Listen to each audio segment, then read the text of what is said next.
Welcome to the Marketing and Heart Podcast, a show for handmade sellers like yourself that's filled with tips and tricks to help you build a solid foundation for your business. I believe if you made it by hand that you should market it with heart. Now let's get on with the show. Well, hey there and welcome back, podcast friends. This week I'm going to change it up just a bit because I had an experience this morning. So let's get on with it. As a handmade business owner or an Etsy seller, you may be used to saying yes to every single request that comes your way, or kowtowing to every nasty customer demanding unreasonable requests of you. This can lead to burnout and resentment from both you and your customers. It's so important to set boundaries with your customers in order to maintain a healthy balance in your business and life and to keep yourself from feeling overwhelmed. In this podcast, we'll discuss the importance of setting boundaries and how to do it effectively. I want to make this more about the personal experiences I've had since I started my own jewelry shop, and most importantly, how I myself have changed over the years and learned the hard way just how important it is to set boundaries. But not only that, to set those boundaries and not feel guilty or harsh about it. My hopes are that when you get a nasty customer, you'll just laugh it off at how incredibly rude people can be. And remind yourself that it's not worth your time and energy to try to please everyone. I remember when I first started my jewelry shop on Etsy, I would say yes to every single custom request that came my way. If someone wanted a specific design, I would do everything in my power to make it happen, even if it meant working a 16-hour day to get it done. It took me too long to learn that this was not sustainable and that I needed to start setting boundaries with my customers. Now, don't get me wrong, custom requests can be really fun and rewarding, but there comes a point where you just have to draw the line and say no. It's so important to set those boundaries early on, or you'll quickly find yourself resentful and burned out. There are a few key things to keep in mind when setting boundaries with your customers. Be clear and concise. When you're saying no to a customer request, be as clear and concise as possible. There's no need to explain yourself or make excuses. Just say no. And don't take it personally. It can be easy to take customer requests or demands personally, but try not to.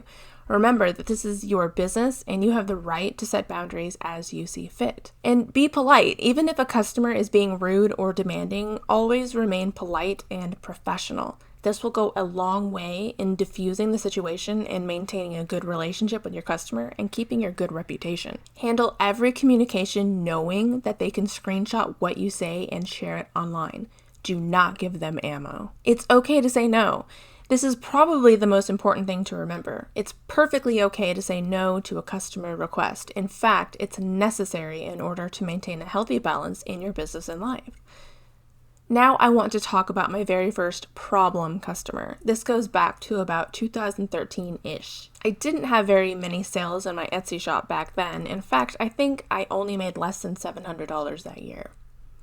When you're a new Etsy seller, you unfortunately become a target. There are groups online that teach others how to manipulate new sellers into free product, discounts, and unnecessary refunds. And they will go to great lengths to get what they want, even if it means threatening and or verbally abusing you. Back to the story. I had sold a size 7 one-of-a-kind ring to a customer. A couple weeks later, this customer reached out to me, sweet as pie, letting me know that the ring didn't fit. Rather than standing by my own listing description and policies, I wanted to please her. Even though it wasn't my fault, I wanted to fix the issue. Never mind the fact that the real issue is that the customer should not have bought a ring that didn't fit them.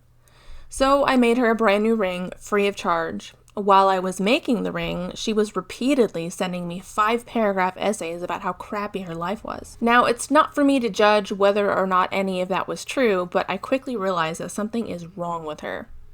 After a few of these massive messages, she eventually told me on her own that she was trying to emotionally manipulate me into giving her free product.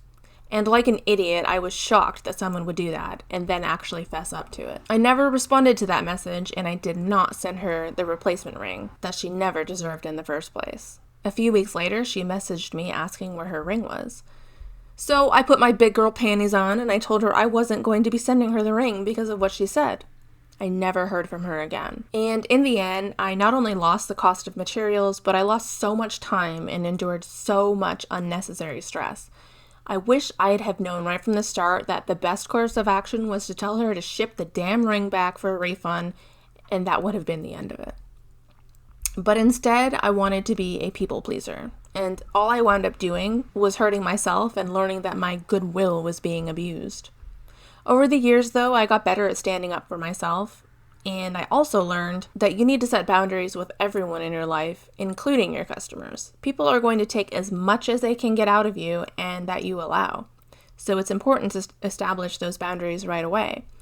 If I am being 100% honest, I think my people-pleasing attitude was mostly about my own insecurities, and I wish I could tell you some magic trick that makes it all go away, but the only thing that changed me was when I started becoming successful. And by that, I mean it in this way. Back then, I felt like I was begging people to buy my jewelry. Now it's the other way around, not to toot my own horn or anything. If I could tell you one thing right now, don't be like I was. Your products are worthy, just as you are. It is a privilege to be a part of your world. I feel like the more you actually believe that, the less you attract the nasties into your Etsy shop or website. When you put out this energy that, let's face it, desperate for sales, you attract the worst type of people. Funny how that works. So why am I bringing all this up this week?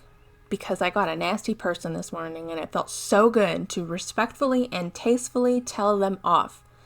If they are reasonable and of sound mind, they will quickly realize what a jerk they were. If not, they'll just go find someone else to harass, and may the force be with that shop owner.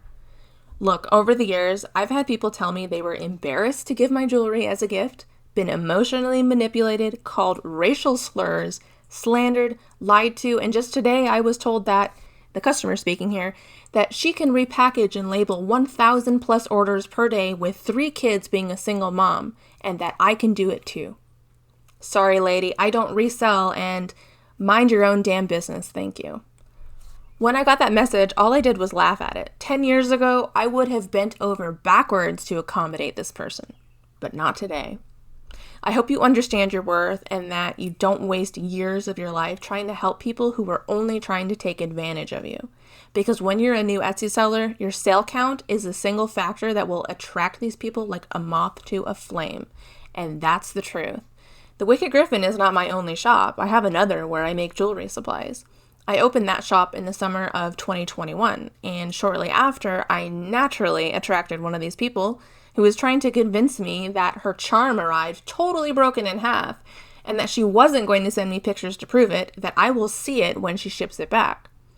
I told her I don't accept forced returns, and that all I needed was a photo to help me for my records, and I'd be more than happy to refund. No surprise that I never heard back from her, and that's how you need to handle these people. If they want to play the game, you play it right back. I hope that by hearing just a little of my own experiences that you can see through the BS when it happens to you and not feel bad about yourself, but rather understand that you've simply attracted a nasty and that you can make the nasty disappear by setting boundaries and being firm. Thank you so much for listening. If you're looking for more ways to grow your handmade biz, why not head over to my website at www.marketingandheart.com. See you there.